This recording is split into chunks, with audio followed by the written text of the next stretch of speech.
Hello everyone, welcome to my YouTube channel Tirva classes. This is Aakash. So आज के इस lecture में हम मॉडर्न हिस्ट्री का पार्ट कवर करेंगे और इस मॉडर्न हिस्ट्री के पार्ट में हम इंडियन फ्रीडम स्ट्रगल के बारे में पढ़ेंगे। और ये एक समरी कोर्स होगा जो कि आपको पूरा प्रोवाइड कराया जाएगा हमारे इस चैनल पर। और अगर आप हमारे चैनल पर नए हैं तो चैनल को सब्सक्राइब करें और बेल आइकन को ज़रूर प्रेस करें, जिससे आने वाली अपडेट सबसे पहले आपके पास पहुँच जाए। तो हम स्टार्ट करते हैं इसमें बंगाल के विभाजन से कि बंगाल का विभाजन क्यों किया गया था, इसका रीज़न क्या था। तो बंगाल के विभाजन की बात करें तो बंगाल का विभाजन जो हुआ था वो 1905 में हुआ था। और 1905 में इसको जो उस समय के वायसराय थे लॉर्ड कर्जन, इन्होंने 1905 में बंगाल का विभाजन किया था। और इसका जो मेन रीज़न क्या था कि आपको पता होगा कि ब्रिटिश जो हम लोगों पर रूल कर रही थी तो वो एक पॉलिसी अपनाती थी जिसका नाम था डिवाइड एंड रूल पॉलिसी, फूट डालो और शासन करो। इसी पॉलिसी के तहत बंगाल का विभाजन किया गया था। और बंगाल के विभाजन का जैसे कोई भी मान लो काम होता है तो उसका सबसे पहले अनाउंसमेंट होता है। तो सबसे पहले इसका अनाउंसमेंट हुआ था जनवरी 1904 में। जनवरी 1904 में बंगाल के विभाजन का अनाउंसमेंट हुआ था कि बंगाल का विभाजन किया जाएगा। और इसी के तहत चलते क्या हुआ था कि 16 अक्टूबर को 1905 को बंगाल का विभाजन कर दिया गया। और बंगाल का विभाजन करने का जो मेन कारण था वो था डिवाइड एंड रूल पॉलिसी, फूट डालो और शासन करो। वो लोग चाहते थे कि हिंदू और मुस्लिम कम्युनिटी के लोग अलग हो जाएं और इससे उन लोगों में फूट पड़ जाएगी और हम आसानी से शासन कर सकते हैं। तो आइए इसको मैप के थ्रू बताते हैं कि जो ये एरिया है आपका, ये दिख रहा होगा, इस समय का जो पाकिस्तान है, जो उस समय जब 1905 की बात की जाए तो 1905 में इस एरिया को हम नॉर्थ वेस्ट फ्रंटियर प्रोविजंस के नाम से जानते थे। और जो ये एरिया है, ये इस समय का जो बांग्लादेश है, इसको हम बंगाल, ईस्ट बंगाल के नाम से जानते थे। तो इसमें क्या किया गया था कि दो विभाजन कर दिए गए थे, वेस्ट बंगाल और ईस्ट बंगाल, दो पार्टों में इसको डिवाइड कर दिया गया था। वेस्ट बंगाल में सभी हिंदुओं को पहुंचा दिया गया था और ईस्ट बंगाल में सभी मुसलमानों को पहुंचा दिया गया था, मुसलमान कम्युनिटी को पहुंचा दिया गया था। तो इसका रीजन क्या किया गया था, ये इसलिए किया गया था, ये यहाँ से सभी हिंदू और मुस्लिम दोनों लोगों को अलग कर दिया गया था। और देखो इसलिए इसका एक मेन रीजन ये भी बनता है कि इसको विभाजन किया क्यों गया था। 1905 में हमारे भारत की राजधानी कलकत्ता थी। और जो कलकत्ता कहाँ थी, बंगाल में ही स्थित है। तो 1905 में भारत की राजधानी कलकत्ता थी। और ये जो अगर कोई भी, जैसे इस समय क्या है कि इंडिया की कैपिटल है दिल्ली, तो नई दिल्ली इंडिया की कैपिटल है। तो ये सोशली, इकोनॉमिकली और या पॉलिटिकली हर तरीके से एक अच्छा स्टेट माना जा सकता है कि अच्छा स्टेट, अच्छी सिटी मानी जा सकती है, क्योंकि यहाँ पर हर एक सुविधाएं उपलब्ध हैं। तो इसी समय से क्या हुआ था कि यहाँ पर जब कलकत्ता में क्या हुआ था कि ये यहाँ पर सामाजिक तौर पर, आर्थिक तौर पर या राजनीतिक तौर पर ये सभी जगह से अलग था, भिन्न था। तो इसी वजह से यही फ़ायदा उनको ये करना था कि जब ये हर तरीके से भिन्न है तो हमें इसको डिवाइड करना होगा। अगर इनको दो पार्टों में डिवाइड कर देंगे तो हम अपना शासन और अधिक समय तक बढ़ा सकते हैं। तो बस यही कारण और था कि उन्होंने इसे विभाजित कर दिया, दो भागों में विभाजित कर दिया, वेस्ट बंगाल और ईस्ट बंगाल। वेस्ट बंगाल और ईस्ट बंगाल, जिसमें ईस्ट बंगाल में मुस्लिम कम्युनिटी के लोगों को कर दिया और वेस्ट बंगाल में हिंदू कम्युनिटी के लोगों को कर दिया। और एक चीज़ ये भी होती थी कि जैसा कि मैंने आपको बताया कि जब 1905 में कलकत्ता भारत की राजधानी हुआ करती थी, अगर कोई भी राजधानी होती है तो वो डेवलप एरिया होता है, डेवलप होता है। तो इसी समय, इसी के कारण ये होता था कि बंगाल इस समय जो 1905 के समय में कह लें या फिर 1911 तक राजधानी बंगाल ही रही थी और 1911 में राजधानी दिल्ली बनाई गई थी। तो हम ये बात कह सकते हैं कि 1905 में जब विभाजन हो रहा था बंगाल का, तो ये एक डेवलप एरिया था, डेवलप था, बहुत अच्छी खासा स्टेट था, डेवलप स्टेट था।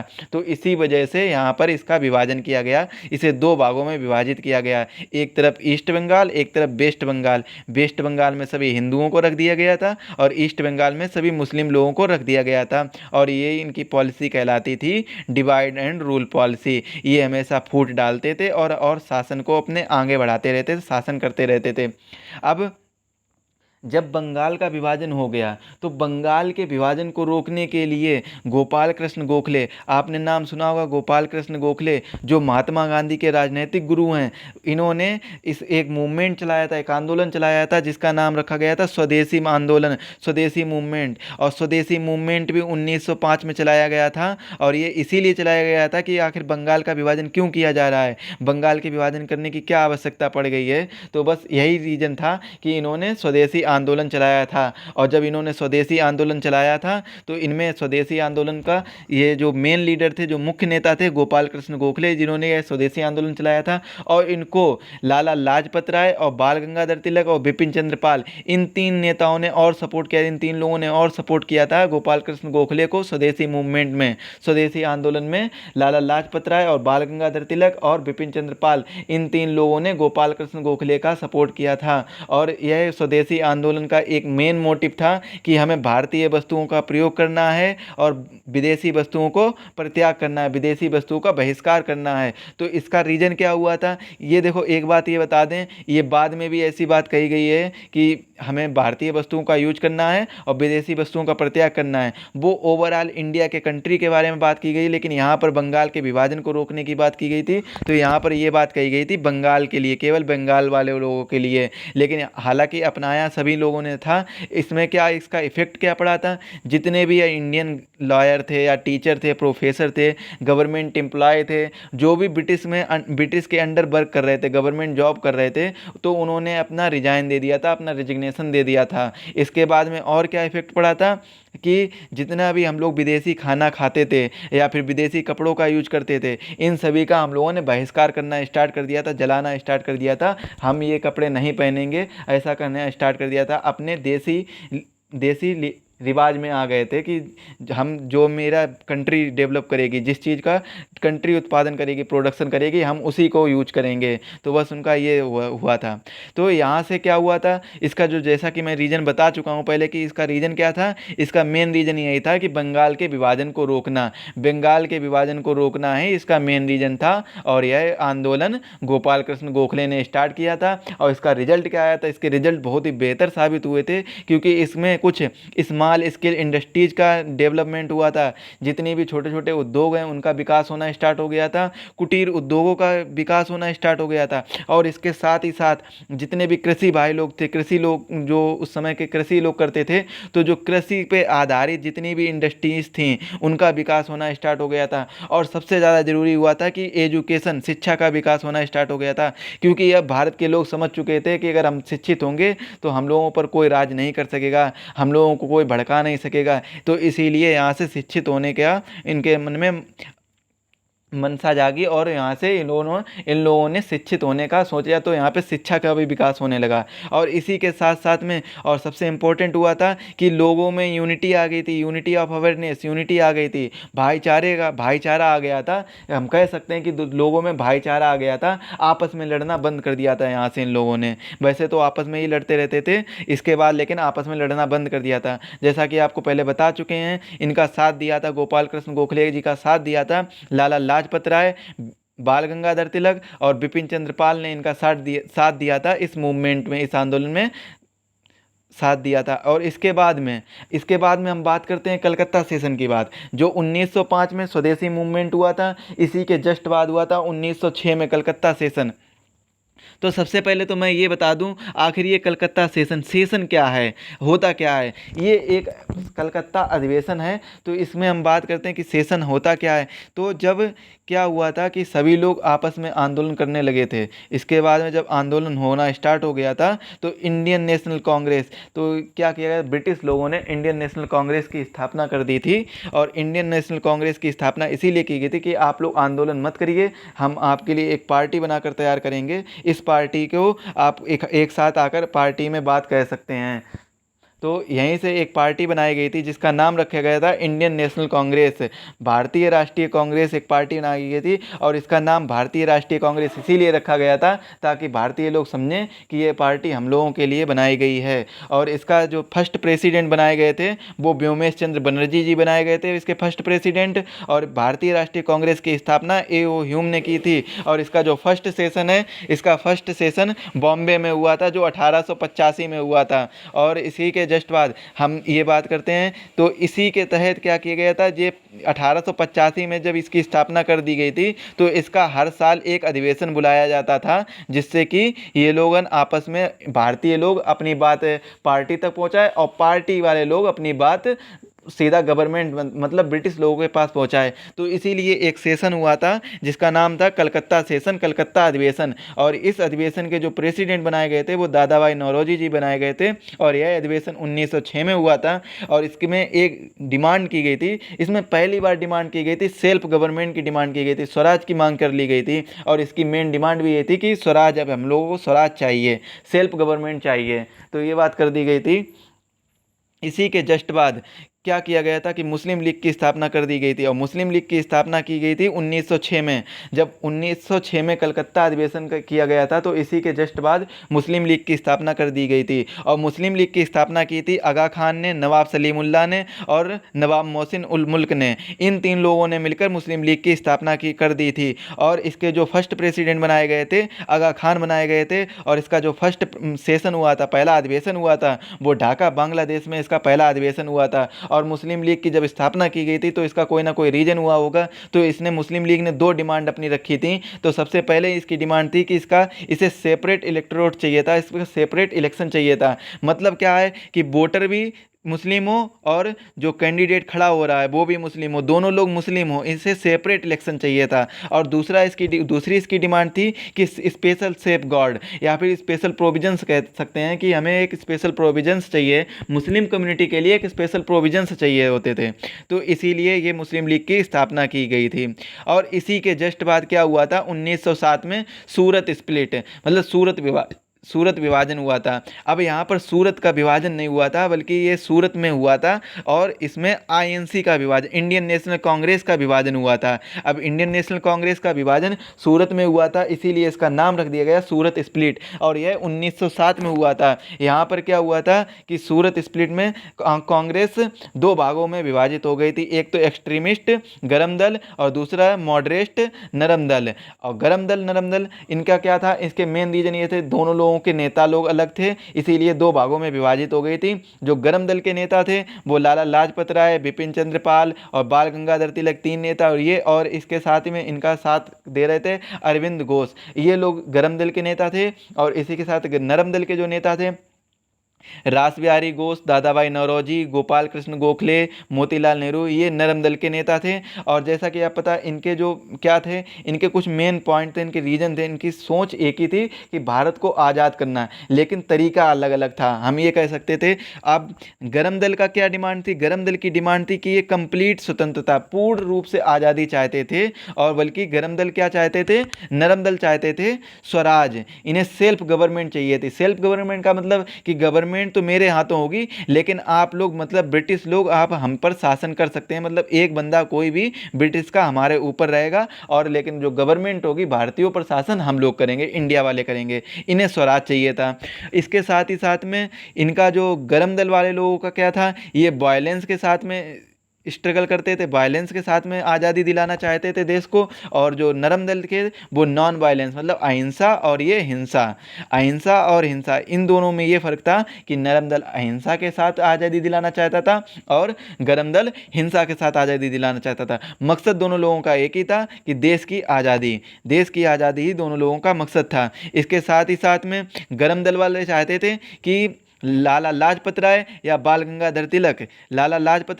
गंगाधर तिलक सूरत सेशन के प्रेसिडेंट बने। और नरम दल वाले चाहते थे कि रास बिहारी घोष ही प्रेसिडेंट बने। और इसी के साथ में क्या किया गया था फाइनली कि रास बिहारी घोष को प्रेसिडेंट बनाया गया था। और इसके साथ में सूरत सेशन में, और इसी सेशन की वजह से, और यही रास बिहारी घोष को जब प्रेसिडेंट बनाया गया, तो इसी वजह से ये लोग एक्सट्रीमिस्ट ने क्या कर दिया, पार्टी छोड़ दी, मतलब गरम दल ने पार्टी छोड़ दी। यहाँ से इसमें विभाजन हो गया, आईएनसी दो भागों में विभाजित हो गई, एक तो गरम दल और दूसरा नरम दल। इसी के साथ में एक रिफॉर्म आया था, Morley Minto reform, Marley Minto सुधार आया था। अब जैसे कि ब्रिटिश को लगने लगा कि यहाँ पर गरम दल और नरम दल दो भागों में विभाजित हो गई है, और इधर दूसरी तरफ मुस्लिम लीग मांग कर रही है कि सेपरेट इलेक्शन चाहिए, मतलब वोटर भी उन्हीं का हो, कैंडिडेट भी उन्हीं का हो, सेपरेट इलेक्शन चाहिए। तो बस इन्होंने यही अपनाया होगा कि डिवाइड एंड रूल पॉलिसी फिर से अपनाई। तो इन्होंने क्या कर दिया कि ब्रिटिश ने मुस्लिम लीग की दोनों डिमांडें कंप्लीट कर दी।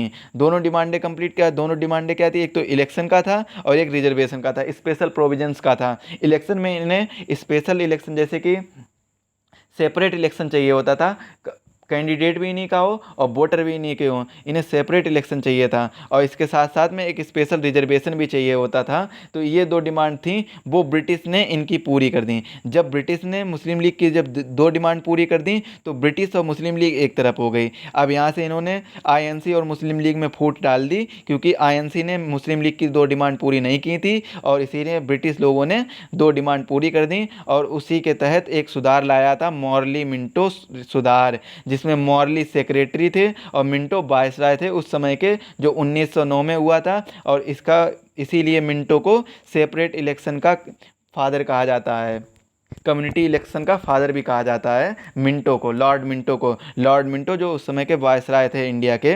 इसके साथ ही में क्या हुआ था कि ब्रिटिश ने दोनों डिमांडें मुस्लिम लीग की फुलफ़िल कर दी थी, कंप्लीट कर दी थी, और इसीलिए ये मुस्लिम लीग ने ब्रिटिश लोगों का सपोर्ट करना स्टार्ट कर दिया था। और इसके बाद में क्या हो गया था कि मुस्लिम लीग और इंडियन नेशनल कांग्रेस एक दूसरे से आपस में ही लड़ने लगे थे। अब ये देखो, यहीं से इनके साफ पता चल रहा है कि ब्रिटिश लोगों ने डिवाइड एंड रूल पॉलिसी अपनाई है। अगर डिवाइड एंड रूल पॉलिसी ना अपनाई होती तो वो मुस्लिम लीग की डिमांड पूरी नहीं करते, और बल्कि और मुस्लिम लीग आईएनसी हमेशा एक साथ रहते। और यहाँ से क्या हुआ, डिवाइड एंड रूल पॉलिसी अपनाई और मुस्लिम लीग की दोनों डिमांडें कंप्लीट कर दी, और यहाँ से क्या हुआ, मुस्लिम लीग ब्रिटिश लोगों के साथ पहुँच गई, और मुस्लिम लीग और आईएनसी दोनों जो कभी साथ हुआ करते थे वो आपस में ही लड़ने लगे।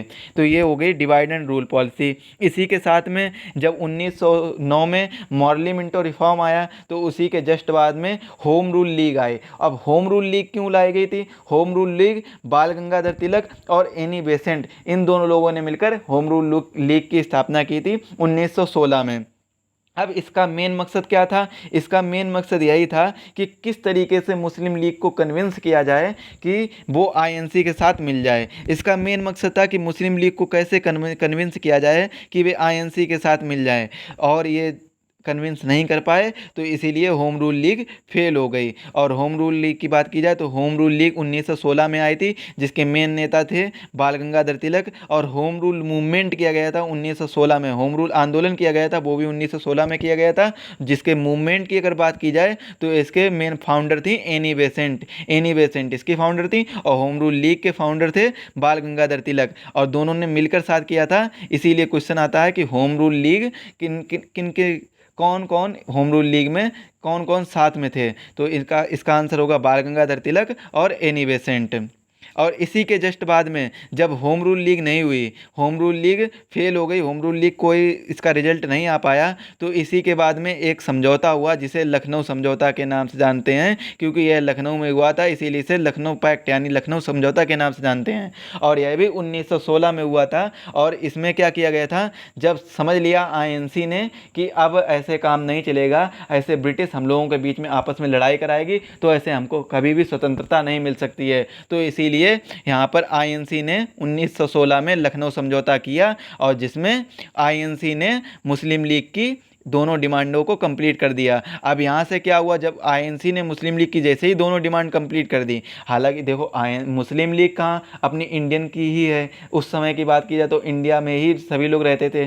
तो क्या होता था, जब वो लोग समझ गए कि अगर मेरी डिमांड यहीं पर पूरी हो रही तो मैं ब्रिटिश के साथ क्यों जाऊँ और जुल्म क्यों सहूँ, तो इसी वजह से क्या हुआ, आईएनसी और मुस्लिम लीग दोनों में यूनिटी आ गई। और इसी के साथ ही साथ जब ऐसा हुआ, आईएनसी और मुस्लिम लीग में यूनिटी आ गई, तो इसी के साथ में थोड़ा सा क्या होने लगा, लगा कि गर्म दल और नरम दल आपस में फिर से मिलने लगे थे और ब्रिटिशर अकेले पड़ गए थे। यहाँ से ब्रिटिश ने सोचा होगा कि अब हम अकेले पड़ गए तो ये आगे कुछ ना कुछ और प्लान बनाते रहे होंगे। तो इसी के जस्ट बाद क्या किया होगा, जैसे क्या किया, 1919 में एक एक्ट पास किया जिसे हम रोलेट एक्ट नाम से जानते हैं। और यह सबसे खतरनाक एक्ट हुआ था, उस समय का सबसे खतरनाक कानून हुआ था। इस कानून के तहत ये पास किया गया था कि हम किसी को भी जेल के अंदर डाल सकते हैं बिना किसी सबूत, बिना किसी गवाह या बिना किसी जुर्म के, या बिना किसी सबूत के, बिना किसी गवाह के हम किसी को भी जेल में डाल सकते हैं। और ये हो सकता है अगर वो जुर्म होगा भी तो वो कोई ना कोई लगा दे सकते थे जुर्म। हालांकि कोई इंडियन जुर्म नहीं करेगा, लेकिन फिर भी अगर उन्हें जेल में डालना होगा किसी को तो वो किसी ना किसी को जेल में डाल सकते थे। तो ये चीज़ की गई थी।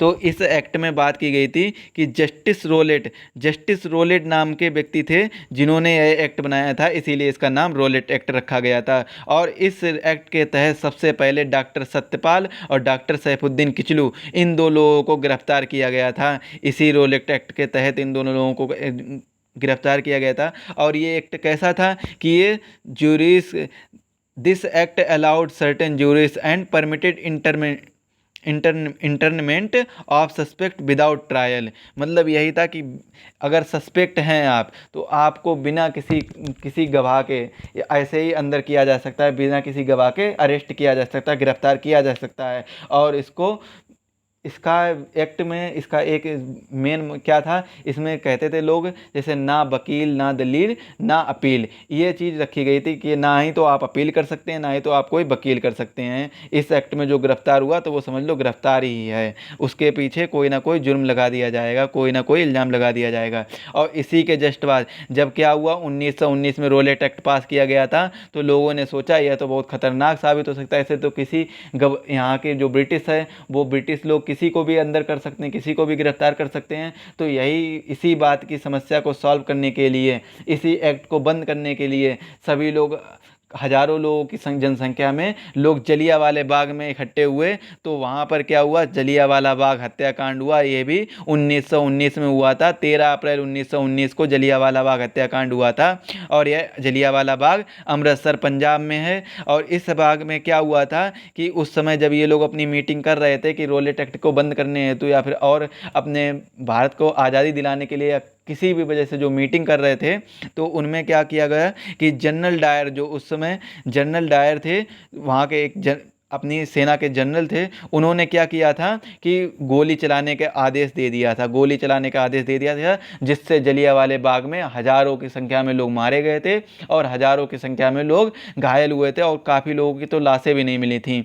तो ये, और फिर बाद में क्या हुआ था कि जो ऑफिशियल ब्रिटिश इंडियन रिकॉर्ड है, जो सोर्स कहता है, वो लोग ये कहते हैं कि केवल 379 लोग ही मारे गए थे, आइडेंटिफाई किए गए थे कि वो लोग मारे गए हैं, और लगभग 1100 लोग जो घायल हुए थे। लेकिन आईएनसी क्या कहती है, आईएनसी कहती है कि करीबन 1500 लोग इंजर्ड हुए थे और 1000 से ज़्यादा लोग मारे गए थे और 1650 से ज़्यादा वहाँ पे बुलेट फायर हुई थी। आईएनसी का रिकॉर्ड ये कहता है। ब्रिटिश अपना रिकॉर्ड छुपाना चाहता था, इसीलिए उसने केवल 379 ही बताया कि 379 ही मारे गए थे, कि इतने ही आइडेंटिफाई किए गए थे।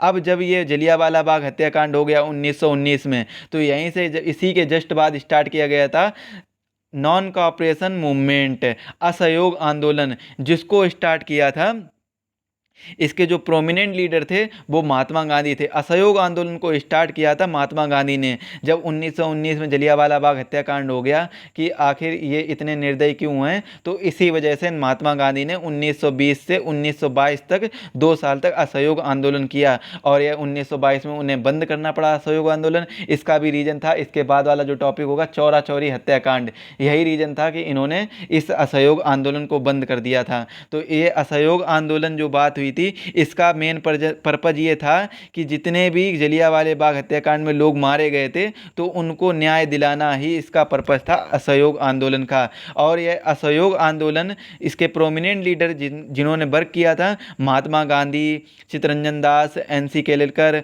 मोतीलाल नेहरू, और इसका मुस्लिम लीग ने भी सपोर्ट किया था। और इसका सपोर्ट लाला लाजपत राय, बाल गंगाधर तिलक और बिपिन चंद्र पाल ने भी इसका सपोर्ट किया था। और मुस्लिम लीग के जो लीडर थे जिन्होंने सपोर्ट किया था, जैसे मोहम्मद अली जिन्ना हुए, मौलाना आज़ाद हुए, अली ब्रदर, अब्दुल गफ्फार खान, और जैसा कि आपको पता है अब्दुल गफ्फार खान को फ्रंटियर गांधी के नाम से भी जानते हैं। और इसमें जो यह जो आंदोलन हुआ था, असहयोग आंदोलन, यह उस समय का सबसे रिलेवेंट आंदोलन हुआ था। ये एक रिलेवेंट आंदोलन क्यों हुआ था? क्योंकि इसमें सबसे ज़्यादा लोगों ने अपनी भागीदारी की थी, सबसे ज़्यादा लोगों ने पार्टिसिपेट किया था, और यह सबसे ज़्यादा एरिया कवर किया गया था। सबसे ज़्यादा इसमें एरिया कवर किया गया था, सबसे हर जगह, ऑलमोस्ट इंडिया के हर जगह पर यह आंदोलन किया गया था। और इसमें सबसे ज़्यादा मोस्ट प्रोमिनेंट लीडर ने भी पार्टिसिपेट किया था। और यह मूवमेंट सबसे ज़्यादा इसीलिए फेमस हुआ था, सबसे ज़्यादा रिलेवेंट हुआ था, क्योंकि यह पॉपुलेशन सबसे ज़्यादा थी और सबसे ज़्यादा एरिया कवर किया गया था, और सबसे प्रोमिनेंट लीडर भी यहीं पर थे, जैसे महात्मा गांधी हुए, चित्तरंजन दास हुए, मोतीलाल नेहरू। मुस्लिम लीग भी इसी में शामिल थी, जैसे मोहम्मद अली जिन्ना हुए, मौलाना आज़ाद हुए। अब मुस्लिम लीग शामिल क्यों हुई थी? मुस्लिम लीग इसलिए शामिल हुई थी कि इसी समय जब स्टार्ट किया गया था एक खिलाफत आंदोलन, खिलाफत आंदोलन की वजह से मुस्लिम लीग इस आंदोलन में शामिल हुई थी। अब इसी के बाद जस्ट टॉपिक आता है खिलाफत आंदोलन का, तो हम खिलाफत आंदोलन को पढ़ेंगे। और इसी में एक चीज़ ये रह गई है कि असहयोग आंदोलन जो शुरू हुआ था, तो असहयोग आंदोलन में भी ये बात कही गई थी, और ये बात पूरी कंट्री लेवल पर कही गई थी कि हम भारतीय वस्तुओं का प्रयोग करेंगे और विदेशी वस्तुओं का बहिष्कार करेंगे। ये पूरे कंट्री लेवल पे बात की गई थी। और जो 1905 में स्वदेशी आंदोलन हुआ था, उसमें बंगाल के रीजन में ये बात की गई थी कि बंगाल का विभाजन हो रहा है, तो बंगाल के ही एरिया में ये बात की गई थी कि हम भारतीय वस्तुओं का यूज करेंगे और विदेशी वस्तुओं का बहिष्कार करेंगे, using the Indian goods and by cutting the foreign goods, ये बात की गई थी। तो ये, और इसका भी इफेक्ट क्या रहा था कि जितने भी टीचर थे, प्रोफेसर थे, लॉयर थे, या फिर जितने भी गवर्नमेंट एम्प्लॉय थे, ये लोग सभी लोग रिजाइन देने लगे थे। इन्होंने सभी ने बहिष्कार कर दिया था, अपनी अपनी जॉब से रिजाइन कर दिया था। और इसी के जस्ट बाद क्या हुआ था कि चौरा चौरी इंसिडेंट हुआ था, चौरा चौरी हत्याकांड हुआ था। और ये चौरा चौरी एक पुलिस स्टेशन का नाम है जो गोरखपुर में है, ये उत्तर प्रदेश के एक जिला गोरखपुर में स्थित है चौरा चौरी। और यह हत्याकांड 5 फरवरी 1922 को हुआ था। और इसमें ये चौरा चौरी हत्याकांड इसलिए किया गया था, चौरा चौरी जो पुलिस स्टेशन था उसमें क्या होने लगा था कि जितने भी लोग वहाँ की आसपास की जो जनता जाती थी, तो वो उनकी वो पुलिस स्टेशन वाले जो जितने भी जो पुलिसकर्मी थे, वो उन जनता की बात नहीं सुनते थे। इसी वजह से वो लोग जनता बहुत ही ज़्यादा निर्दयी के एक तरीके से कह सकते हैं, वो बहुत ज़्यादा गंभीर तरीके से खिसिया गई थी, या कह सकते हैं डायरेक्ट। और वो बहुत ज़्यादा ही उन्होंने क्या कर दिया था कि उस पुलिस स्टेशन में आग लगाकर वहाँ के जितने भी पुलिस थे, तो करीबन 22 पुलिसमैन वहाँ के जो मारे गए थे। और यह कैसा था, वायलेंस था, मतलब एक हिंसात्मक घटना थी। और जो गांधी जी चला रहे थे असहयोग आंदोलन, वो अहिंसात्मक था। तो इसी वजह से मेन रीज़न यही था कि उनको यह आंदोलन बंद करना पड़ा इस हत्याकांड की वजह से, चौरा चौरी हत्याकांड की वजह से। अब ये चौरा चौरी हत्याकांड वो देखो काफ़ी लोग चाह रहे थे, बाल गंगाधर तिलक, लाला लाजपत राय, बिपिन चंद्र पाल, जितने भी गरम दल के नेता थे, वो गांधी जी से कह रहे थे कि आप इस आंदोलन को बंद मत करिए। लेकिन गांधी जी ने फिर भी आंदोलन को बंद किया। और एक बार फिर से क्या हुआ कि ये लोग जो लाला लाजपत राय, बाल गंगाधर तिलक और अरविंद घोष, बिपिन चंद्र पाल, ये सब लोग एक बार फिर से दोबारा से अलग हो गए। मतलब गरम दल अलग हो गया, नरम दल फिर से अलग हो गया। अब यहाँ पर हम कह सकते हैं कि दोनों लोग अपनी अपनी जगह पे सही थे। वो हिंसा के तौर पे भारत को आज़ादी दिलाना चाहते थे, और ये अहिंसा के तौर पे भारत को आज़ादी दिलाना चाहते थे। और गांधी जी ने यह आंदोलन बंद क्यों किया, इसका मेन रीज़न यही था क्योंकि वो पहले देख चुके थे कि जलियांवाले बाग हत्याकांड में वो किस तरीके से ब्रिटिश लोग निर्दयी होकर हम लोगों पर गोली चला सकते हैं। इससे तो हज़ारों के लोग, वहाँ पर तो हज़ार लोग थे, तो हज़ारों लोग मारे गए। यहाँ पर तो लाखों की लोगों में जनसंख्या स्थित हुई है, तो यहाँ पर कितने मासूम और कितने निर्दयी, कितने मासूम लोगों की जान जाएगी। तो इसी की डर की वजह से महात्मा गांधी ने यह आंदोलन बंद करना पड़ा, उसे महात्मा गांधी को असहयोग आंदोलन बंद करना पड़ा, जिसका मेन रीजन यही था कि चौरा चौरी हत्याकांड। और यह हत्याकांड इसलिए किया गया था क्योंकि वहाँ के जो पुलिसमैन थे वहाँ के आसपास की जनता की बात नहीं सुनते थे, उनका कोई केस रजिस्टर नहीं करते थे। तो इसीलिए वहाँ की जनता आक्रोश में आकर वहाँ के 22 पुलिसमैन को मार डाला, मतलब आग लगा दी, तो जिससे 22 पुलिसमैन मारे गए। और इसी के बाद आता है खिलाफत आंदोलन। अब ये खिलाफत आंदोलन क्यों किया गया था? खिलाफत आंदोलन जो खलीफा, जो कैलिफ की कह सकते हैं, जो रिलीजियस हेड, मुस्लिम लोगों के जो धार्मिक गुरु कह सकते हैं, धार्मिक गुरु, वर्ल्ड के धार्मिक गुरु, मुस्लिम लोगों के, मुस्लिम कम्युनिटी के, पूरे विश्व के धार्मिक गुरु थे, जो खलीफा थे, जो टर्की में रहते थे। और जो वर्ल्ड वार प्रथम हो रहा था, उस समय जब वर्ल्ड वार प्रथम हो रहा था, प्रथम विश्व युद्ध चल रहा था, तो उसमें क्या किया था, ब्रिटिश लोगों ने टर्की पर आक्रमण किया। जब ब्रिटिश ने टर्की पर आक्रमण किया, तो उसके जो खलीफा जो वहाँ रह रहे थे, तो वहाँ पर उन खलीफा की मौत हो गई। तो इसी वजह से क्या हुआ, तो खलीफा की पोजीशन डिक्लाइन हो गई और उन्हें मार डाला गया। तो इसमें क्या हुआ था कि मुस्लिम लोगों को बहुत ही इंसल्ट फील हुआ, कि बहुत ही बेइज्जती फील हुई। तो इसी वजह से क्या किया गया कि मुस्लिम लीग ने एक आंदोलन, मुस्लिम लीग, जब सभी मुस्लिम को इंसल्ट फील हुई, तो यहाँ के जो हिंदुस्तान के मुस्लिम थे, इन लोगों को भी इंसल्ट फील हुई। तो इसीलिए क्या किया, अली ब्रदर्स ने खिलाफत आंदोलन स्टार्ट कर दिया था। अब अली ब्रदर कौन थे? अली ब्रदर शौकत अली और मोहम्मद अली, इन दोनों लोगों ने इसका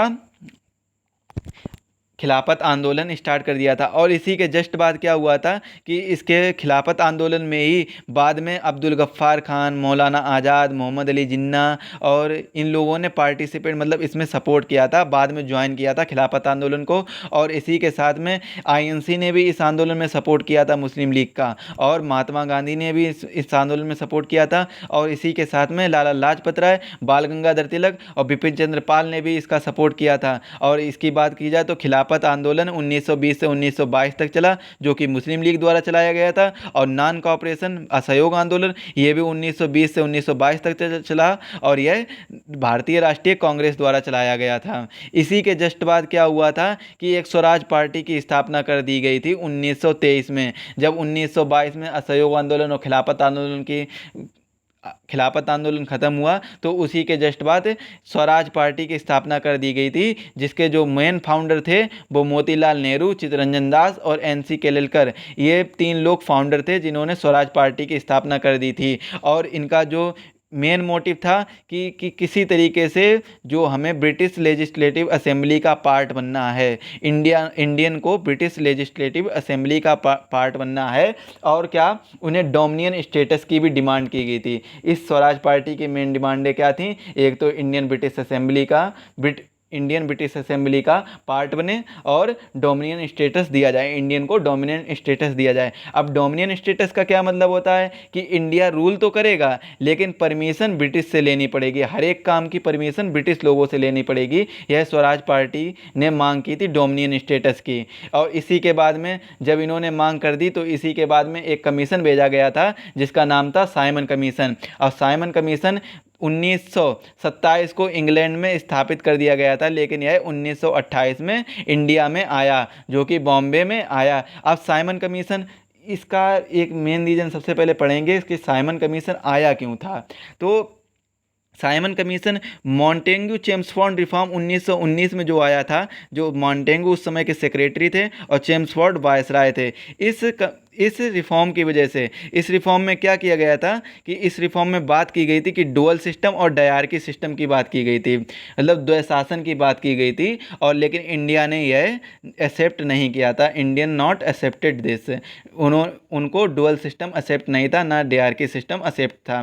तो इसी के बाद में क्या हुआ कि जब स्वराज पार्टी पावर में आई, स्वराज पार्टी सत्ता में आई, तो स्वराज पार्टी ने ब्रिटिश को प्रेशर दिया ब्रिटिश को कि मॉन्टेग्यू चेम्सफोर्ड रिफॉर्म को कैंसिल किया जाए, चेंज किया जाए, इसको मॉन्टेग्यू चेम्सफोर्ड रिफॉर्म को चेंज किया जाए। उन्हें डुअल सिस्टम नहीं चाहिए था, उन्हें डायरकी सिस्टम नहीं चाहिए था, उन्हें डोमिनियन स्टेटस चाहिए था। इसीलिए मॉन्टेग्यू चेम्सफोर्ड रिफॉर्म को चेंज किया जाए, 1919 वाले रिफॉर्म को। तो इसी रिफॉर्म को चेंज करने के लिए एक कमीशन की स्थापना की गई थी, जिसका नाम रखा गया था साइमन कमीशन। अब साइमन कमीशन को भी भारतीय लोगों ने रिजेक्ट कर दिया। अब इसका रीजन क्या था? साइमन कमीशन को भारतीय लोगों ने इसलिए रिजेक्ट कर दिया क्योंकि साइमन कमीशन में टोटल 7 मेंबर थे और सातों के सातों मेंबर ब्रिटिश थे, इसीलिए इसे वाइट कमीशन नाम से भी जाना जाता है। और मेन रीजन यही था कि ब्रिटिश इंडियन का कोई भी मेंबर नहीं होना, साइमन कमीशन में इंडियन का कोई भी मेंबर नहीं होना, तो इसका मेन रीजन यही था रिजेक्शन का। अब इसी के साथ में ये आपको बता चुके हैं, इसे वाइट कमीशन भी कहते हैं क्योंकि इसमें सभी जितने भी मेंबर थे वो सभी ब्रिटिश के ही थे, इसीलिए इसे वाइट कमीशन नाम से भी जानते हैं। अब साइमन कमीशन में 7 मेंबर थे चेयरमैन को मिलाकर, और इसके जो चेयरमैन थे वो जॉन साइमन थे, इसीलिए इसका नाम जॉन साइमन कमीशन रखा गया। और इसके बाद में क्या हो गया कि लाला लाजपत राय और सुभाष चंद्र बोस और भगत सिंह, इन तीनों लोगों ने मिलकर एक स्लोगन दिया था, एक नारा दिया था, साइमन गो बैक, साइमन वापस जाओ। तो इसी की वजह से जब ये नारा दे रहे थे तो लाला लाजपत राय पर लाठीचार्ज कर दी गई थी, और लाला लाजपत राय 1 हफ्ते तक हॉस्पिटल में भर्ती रहे और 1 हफ्ते बाद इनकी मृत्यु हो गई थी। तो यहाँ से और ज़्यादा गरम दल थोड़ा सा और ज़्यादा आक्रोश में आ गया था। और इसी के जस्ट बाद क्या किया गया, नेहरू रिपोर्ट को सामने रखा गया। नेहरू रिपोर्ट 1928 में आई थी, और नेहरू रिपोर्ट मोतीलाल नेहरू और तेज बहादुर सप्रू ने की थी। नेहरू रिपोर्ट का क्या मतलब, सिर्फ एक इफ़र्ट था कि किस तरीके से हमें कॉन्स्टिट्यूशनल स्कीम के लिए ड्राफ्ट बनाना चाहिए, कि किस तरीके से हमें भारत के संविधान का प्रारूप तैयार करना चाहिए। और इनका भी, लेकिन ये नेहरू रिपोर्ट की भी मेन डिमांड क्या थी, डोमिनियन स्टेटस की बात थी। नेहरू रिपोर्ट में भी डोमिनियन स्टेटस की बात की गई थी, इन्हें भी डोमिनियन स्टेटस चाहिए था। और इसी के बाद में क्या किया गया था, नेहरू रिपोर्ट को मुस्लिम लीग ने सपोर्ट नहीं किया था, क्योंकि मुस्लिम लीग चाहती थी कंप्लीट इंडिपेंडेंस, पूर्ण स्वतंत्रता चाहती थी मुस्लिम लीग, इसीलिए मुस्लिम लीग ने नेहरू रिपोर्ट को सपोर्ट नहीं किया था। और इसकी जो डिमांड थी वो थी लिंग्विस्टिक प्रोविंसेस, और इसी में 19 फंडामेंटल राइट, मौलिक अधिकार भी दे दिए गए थे। और जितने भी कि कौन सी गवर्नमेंट सेंटर में रिस्पॉन्सिबल रहेगी और कौन सी प्रोविंसेस में रहेगी, ये चीज़ें डिसाइड कर दी गई थी नेहरू रिपोर्ट में। और इसके साथ ही साथ में वेरियस ग्रुप में, जो ग्रुप में स्टेट डिवाइड किए गए थे वो किस ग्रुप में डिवाइड किए जाएंगे, उस तरीके से ग्रुप भी डिवाइड कर दिए गए, वेरियस ग्रुप बना दिए गए थे। और इसी के बाद में जब ये हुआ, जब इन्हें कंप्लीट इंडिपेंडेंस चाहिए थी, तो मोहम्मद अली जिन्ना ने अपने 14 पॉइंट रखे थे। और यह मार्च 1929 में मोहम्मद अली जिन्ना ने 14 पॉइंट रखे थे, जिन्हें हम 14 पॉइंट ऑफ जिन्ना भी कहते हैं। और वो 14 पॉइंट ये थे कि federal constitution with residual powers to provinces, इन्हें अपना कॉन्स्टिट्यूशन खुद का एक एकल कॉन्स्टिट्यूशन चाहिए था, और प्रोविंशियल एटोनॉमी, ये सब 14 पॉइंट जो थे वो कुल मिला के ये कह सकते हैं कि मुस्लिम कम्युनिटी को बढ़ावा देने के, मुस्लिम कम्युनिटी को या फिर इंडियन के लिए ये सभी 14 पॉइंट थे जो रखे गए थे। वो चाहते थे कंप्लीट इंडिपेंडेंस, तो ब्रिटिश के लिए उन्होंने 14 पॉइंट रखे कि हमें ये शर्तें आप मंजूर करिए तो हम आपकी बात मानेंगे, तो साइमन के लिए बात करेंगे, साइमन को वापस नहीं भेजा जाएगा। तो ये सब बातें की गई थी। इसी के बाद में इसके साथ में इन्होंने सेपरेट इलेक्शन की बात की गई थी, रिजर्वेशन की भी बात की गई थी, और इसी के साथ में सेपरेशन, सिंध और बॉम्बे इन जगहों पर इनका सेपरेशन चाहिए था, इन्हें सेपरेट इलेक्शन चाहिए था कि जहाँ पर भी इनके वोटर या कैंडिडेट खड़े होंगे तो वो कैंडिडेट भी इन्हीं के होंगे, मुस्लिम कम्युनिटी के होंगे, और वोटर भी मुस्लिम कम्युनिटी के होंगे। यही इसीलिए ये बातें की गई थी, और ये 14 पॉइंट ऑफ जिन्ना कहलाते हैं। और इन्होंने, मोहम्मद अली जिन्ना ने अपने 14 पॉइंट बताए थे, अपनी 14 शर्तें बताई थीं। और इसी के बाद में क्या हुआ था, जब 14 जिन्ना के 14 पॉइंट आ गए तो इसी के बाद में एक सेशन हुआ था, आईएनसी का इम्पोर्टेंट सेशन हुआ था, अधिवेशन हुआ था, जिसका नाम था लाहौर अधिवेशन, और यह लाहौर में हुआ था, इसीलिए इसका नाम लाहौर अधिवेशन रखा गया। और यह अधिवेशन 1929 में हुआ था, और इसके जो प्रेसिडेंट थे वो पंडित जवाहरलाल नेहरू जी थे। और इस अधिवेशन में पहली बार पूर्ण स्वराज की मांग कर दी गई थी, कंप्लीट इंडिपेंडेंट की मांग कर दी गई थी, इसीलिए इसे पूर्ण स्वराज नाम से भी जानते हैं, इस सेशन को पूर्ण स्वराज सेशन के नाम से भी जानते हैं। और इसमें क्या किया गया था कि रावी नदी के तट पर हमें अपना तिरंगा झंडा को स्वीकार, अपने तिरंगे झंडे को स्वीकार किया था। और इसी के साथ साथ पंडित जवाहरलाल नेहरू ने स्लोगन्स दिया था, इंकलाब जिंदाबाद, और यह स्लोगन 31 दिसंबर 1929 को दिया था, इंकलाब जिंदाबाद। इसी के साथ में जब लाहौर अधिवेशन हुआ था, लाहौर अधिवेशन में जब पूर्ण स्वराज की मांग कर ली गई थी, तो भारतीय लोगों ने 26 जनवरी 1930 को अपना पहला स्वतंत्रता दिवस मनाया। और इसी के तहत 26 जनवरी 1930 से लेकर 26 जनवरी 1947 तक भारतीय अपना स्वतंत्रता दिवस मनाती रही। और इसके बाद जब 15 अगस्त 1947 को देश को आज़ादी मिली, तब इसके बाद भारतीय लोगों ने 15 अगस्त को स्वतंत्रता दिवस मनाना स्टार्ट कर दिया। अब यहाँ से जब पूर्ण स्वराज हो गया तब इसके बाद में एक सत्याग्रह स्टार्ट हुआ था, नमक आंदोलन, नमक सत्याग्रह, और इसे डांडी यात्रा के नाम से भी जानते हैं, डांडी मार्च, और इसे सविनय अवज्ञा आंदोलन के नाम से भी जानते हैं। अब क्योंकि ये एक दूसरे से इंटरलिंक हैं, इसीलिए इन्हें एक दूसरे के नाम से भी जाना जाता है। अब देखो, जैसे कि इसकी एक कहानी, इसकी स्टोरी है कि सत्याग्रह, नमक सत्याग्रह स्टार्ट किया गया था जिस दिन, और उसके अगले दिन इन गांधी जी ने क्या किया था, डांडी यात्रा शुरू कर दी थी। और जैसे ही इन्होंने डांडी यात्रा ख़त्म की थी, अबाउट 240 माइल्स इन्होंने पैदल यात्रा की थी। और जैसे ही पैदल यात्रा करके डांडी विलेज में पहुंचे थे, वहीं से अगले ही दिन इन्होंने सविनय अवज्ञा आंदोलन को स्टार्ट कर दिया गया था। ये एक स्टोरी के तरीके से, इसको आप स्टोरी के तरीके से समझने का प्रयास कीजिए। तो सबसे पहले बात करते हैं कि सत्याग्रह, नमक सत्याग्रह। तो नमक सत्याग्रह आखिर किया क्यों गया था? इसका मेन रीज़न था कि जो नमक पर टैक्स लग रहा है इसको कम किया जाए। आखिर हम टैक्स क्यों दें? कि ये तो इसका उत्पादन तो हमारी कंट्री में ही हो रहा है, तो हम इस पर इतना अधिक टैक्स क्यों दें? तो इसके टैक्स को कम करने के लिए नमक सत्याग्रह किया गया था। और ये नमक सत्याग्रह के जस्ट बाद क्या किया गया था? नमक सत्याग्रह से ही इंटरलिंक करके किया गया था डांडी यात्रा। और डांडी यात्रा साबरमती आश्रम से, जो अहमदाबाद में है, साबरमती आश्रम से डांडी विलेज तक गई थी। और डांडी विलेज नवसनी डिस्ट्रिक्ट में है, जो कि गुजरात में है, नवसनी जिला के गुजरात राज्य में स्थित है डांडी विलेज। और यह डांडी यात्रा 12 मार्च 1930 से स्टार्ट की गई थी और 5 मार्च 1930 तक अबाउट 24 डेज ये लोग पैदल चले थे, जिसमें 78 सदस्यों ने इनका साथ दिया था। और 240 मील की यात्रा इन्होंने तय की थी, 24 दिनों में 240 मील की यात्रा तय की थी। और इसी के जस्ट बाद जैसे ही 5 तारीख को वो डांडी विलेज पहुँचे, और इसी के जस्ट अगले दिन 6 अप्रैल 1930 को इन्होंने सिविल सविनय अवज्ञा आंदोलन शुरू कर दिया। और सविनय अवज्ञा आंदोलन सेम स्वदेशी आंदोलन की तरीके से है, क्योंकि यह आंदोलन ऑल ओवर कंट्री लेवल पर था, इसीलिए इसका यूज, इसमें भी ये बात कही गई थी कि using the Indian good and boycotting the foreign good, मतलब भारतीय वस्तुओं का प्रयोग करें और विदेशी वस्तुओं का बहिष्कार करें। और जो इसके मेन लीडर थे, जैसे कि महात्मा गांधी, सरोजनी नायडू, ये गुजरात तरफ से थे। और इसके साथ ही साथ सी राजगोपालाचारी इस आंदोलन को साउथ इंडिया की तरफ से अंजाम दे रहे थे। और अब्दुल गफ्फार खान, जिसे फ्रंटियर गांधी के नाम से भी जानते हैं, और ये नॉर्थ वेस्ट फ्रंटियर प्रोविजन पर अपना आधिपत्य कर रहे थे, अपना अंजाम दे रहे थे इस आंदोलन को। और नॉर्थ वेस्ट फ्रंटियर प्रोविजंस आज की डेट में हमारा पाकिस्तान है, पाकिस्तान ही नॉर्थ वेस्ट फ्रंटियर प्रोविजंस है। अब इसी के बाद में जब सविनय अवज्ञा आंदोलन हो रहा था, सविनय अवज्ञा आंदोलन हो रहा था, तो इसी वजह से क्या किया गया था कि एक गोलमेज सम्मेलन के लिए एक बैठक तैयार की गई थी कि अब गोलमेज सम्मेलन करेंगे, जिससे हम आईएनसी से बात करेंगे और इस सविनय अवज्ञा आंदोलन, उनकी कुछ शर्तें हम मानेंगे और हमारी शर्तें वो होंगे। तो इसी तरीके से ये प्रथम गोलमेज सम्मेलन हुआ था। गोलमेज सम्मेलन हुए थे, जिसमें से 3 गोलमेज सम्मेलन हुए थे। एक प्रथम गोलमेज सम्मेलन, द्वितीय गोलमेज सम्मेलन, तृतीय गोलमेज सम्मेलन। पहला गोलमेज सम्मेलन 1930 को हुआ था, दूसरा 1931 को, तीसरा 1932 को हुआ था। और इन तीनों गोलमेज सम्मेलन का जो प्लेस था, जो स्थान था, वो लंदन में हुआ था। और इसकी तरफ से तीनों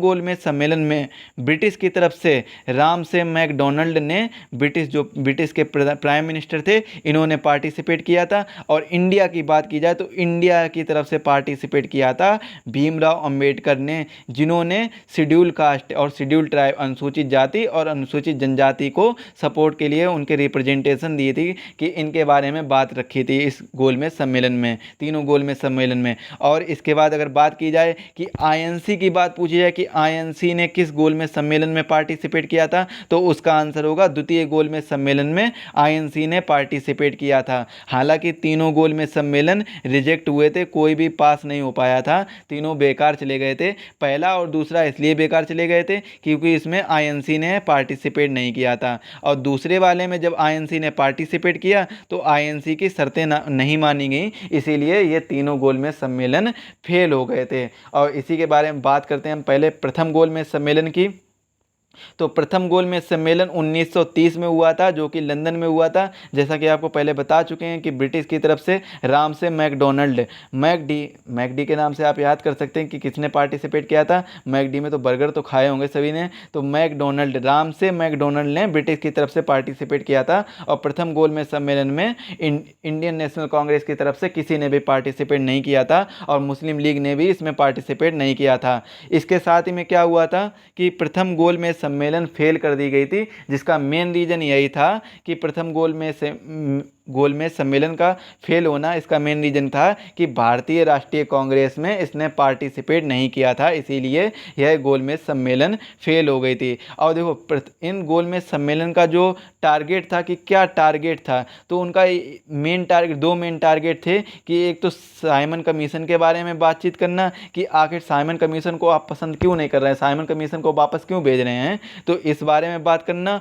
और दूसरा टारगेट था कि सविनय अवज्ञा आंदोलन को रोकना। ऐसे जैसे कि आंदोलन अगर चलते रहे तो भारत को जल्दी आज़ादी मिल जाएगी, तो उन ब्रिटिश लोगों को ये डर लगने लगा, तो इसीलिए उन लोगों ने गोलमेज सम्मेलन के लिए गोलमेज सम्मेलन बनाए और वहाँ पर सम्मेलन किया। लेकिन गांधी जी वहाँ पर मतलब आईएनसी नहीं पहुँचे, गोलमेज सम्मेलन में आईएनसी ने पार्टिसिपेट नहीं किया, और जिसमें पार्टिसिपेट किया भी तो उसमें उन लोगों ने बात नहीं मानी, तो आईएनसी ने वो भी फेल कर दिया। जब इसके बाद में प्रथम गोलमेज सम्मेलन में फेल हो गया था, क्योंकि इसमें गांधी जी वहाँ नहीं पहुँचे थे। गांधी जी को बुलाया गया था लेकिन गांधी जी नहीं पहुँचे थे, और जब गांधी जी नहीं पहुँचे तो इसी वजह से गांधी जी को जब बुलाया गया तो उसमें एक समझौता किया गया, गांधी इरविन पैक्ट।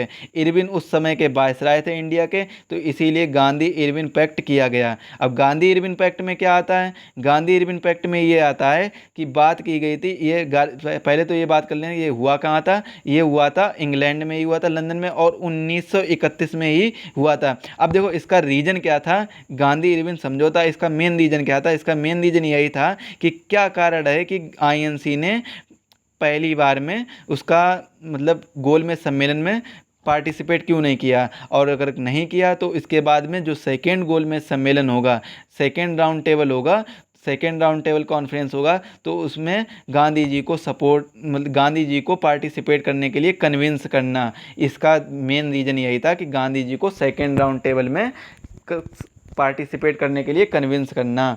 और आखिर गांधी इरविन समझौता हुआ क्यों था, तो सब इसके बारे में बात करते हैं। तो महात्मा गांधी जी ने रिक्वेस्ट की थी कि महात्मा गांधी जी से रिक्वेस्ट की गई थी सबसे पहले कि आप सविनय अवज्ञा आंदोलन को बंद करिए, रोक दीजिए, स्टॉप कर दीजिए।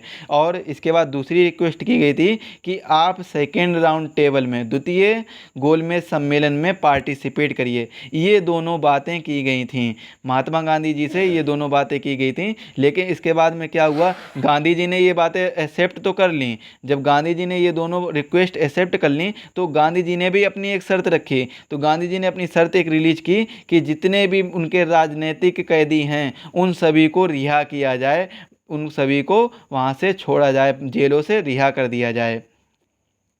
अब यहाँ से क्या हुआ, उस समय भगत सिंह, सुखदेव और राजगुरु, ये 3 लोग जेल में कैदी थे।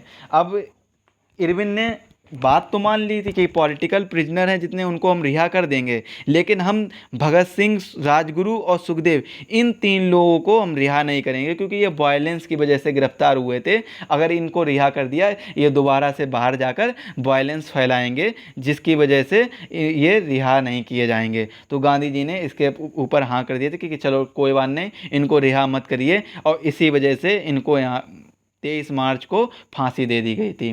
23 मार्च को जो फांसी दे दी गई थी लाहौर के सेंट्रल जेल में, 23 मार्च को इनको फांसी दे दी गई थी, तीनों लोगों को, भगत सिंह, राजगुरु और सुखदेव। और इसी वजह से काफ़ी लोग गांधी जी से बहुत ज़्यादा नाराज़ हो गए थे। और इसमें इसका जो गांधी इरविन पैक्ट का क्या कहना था, तो गांधी जी देखो participate second round table conference में पार्टिसिपेट करने के लिए रेडी हो गए थे, और सविनय अवज्ञा आंदोलन को भी स्टॉप करने के लिए रेडी हो गए थे। और इसके साथ ही साथ में क्या हुआ था, ब्रिटिश लोगों ने भी जितने भी पॉलिटिकल कैदी थे, जितने भी पॉलिटिकल लीडर थे जो उनकी जेल में बंद थे, उनको सभी को रिहा कर दिया। लेकिन भगत सिंह, राजगुरु और सुखदेव, इन 3 लोगों को रिहा नहीं किया था। अब यहाँ से जब गांधी जी रेडी हो गए तो इसके बाद में एक दूसरी राउंड टेबल दूसरी राउंड टेबल कॉन्फ्रेंस द्वितीय गोलमेज सम्मेलन के बैठक की गई। जो द्वितीय गोलमेज सम्मेलन सेम वही पोजीशन है कि जैसा कि क्या है कि लंदन में, इंग्लैंड के लंदन में यह स्थापित की गई थी। इसका स्थान क्या था? लंदन में। 1931 में यह गोलमेज सम्मेलन किया गया था, जिसमें ब्रिटिश की तरफ से रामसे मैकडोनल्ड ने पार्टिसिपेट किया था, आईएनसी की तरफ से महात्मा गांधी ने पार्टिसिपेट किया था, इंडियन की तरफ से BR अम्बेडकर, भीमराव अम्बेडकर ने पार्टिसिपेट किया था, जो SC अनुसूचित जनजाति और अनुसूचित जनजाति इन लोगों का रिप्रेजेंटेशन कर रहे थे, इन लोगों को सपोर्ट कर रहे थे। अब जब द्वितीय गोलमेज सम्मेलन हुआ और इसमें गांधी जी ने भी पार्टिसिपेट किया, तो इनसे कुछ ना कुछ बातें की गई, मीटिंग की गई होगी। तो इसमें क्या किया गया होगा कि जो रामसे मैकडोनल्ड ने 2 प्रपोजल रखे थे। एक तो सबसे पहला प्रपोजल रखा था कम्युनिटी के ऊपर रिप्रेजेंटेटिव, मतलब हिंदू मुस्लिम आप लोग अपना अलग सेपरेट लीडर चुन सकते हैं। यहाँ से भी इन लोगों ने देखो स्टार्ट कर दिया डिवाइड एंड रूल पॉलिसी।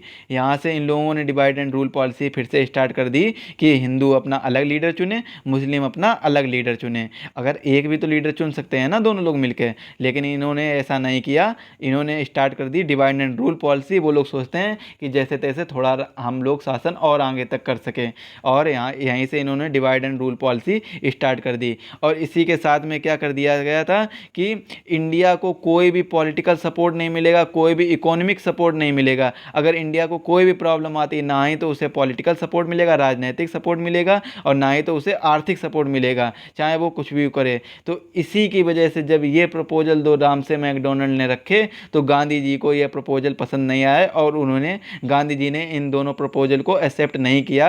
तो इसीलिए ये दूसरी राउंड टेबल भी फेल हो गई। और इसी के जस्ट बाद तीसरी राउंड टेबल, जो तृतीय गोलमेज सम्मेलन, वो आयोजित किया गया, जो 1932 में किया गया, और यह लंदन में किया गया था। रामसे मैकडोनल्ड ब्रिटिश की तरफ से, आईएनसी की तरफ से पार्टिसिपेट ही नहीं किया था किसी ने, और इंडिया की तरफ से BR अम्बेडकर। और यह तृतीय गोलमेज सम्मेलन भी इसीलिए फेल हो गया था क्योंकि इसमें आईएनसी ने पार्टिसिपेट नहीं किया था। अब जब ये सब हो गया, इसके बाद में कांग्रेस मिनिस्टर, जितने भी कांग्रेस के मिनिस्टर थे, वो अपना सभी लोग इस्तीफा देने लगे थे। और ये हुआ था 1939 में। अब वो लोग इस्तीफा क्यों दे रहे थे? देखो, एक ऐसा हुआ था कि 1939 से 1945 तक द्वितीय विश्व युद्ध चल रहा था। तो ब्रिटिश लोगों ने कहा था कि अगर आप लोग ब्रिटिश मतलब इंडिया वाले लोगों से कहा था कि अगर आप लोग हमारी मदद करेंगे सेकेंड विश्व युद्ध में, द्वितीय विश्व युद्ध में, तो हम आपको विश्व युद्ध के बाद में स्वतंत्रता देंगे, आज़ादी देंगे। और वो भी आज़ादी कैसी देंगे? डोमिनियन स्टेटस देंगे। लेकिन जैसे द्वितीय विश्व युद्ध चल रहा था, तो द्वितीय विश्व युद्ध के दौरान क्या हुआ था कि जो सारी कंट्री थी वो 2 पावर में डिवाइड हो गई थी। एक तरफ एक्सिस पावर, एक तरफ एलाइड पावर। जैसे कि जितने भी बड़े बड़े देश थे, ब्रिटेन हुआ, फ्रांस हुआ, USA, रसिया, ये सभी एक तरफ हो गए थे। और इसी के साथ में जो छोटी कंट्री थी, Germany, Italy, Japan, Austria, Hungary, Bulgaria, ये सब एक तरफ हो गए थे।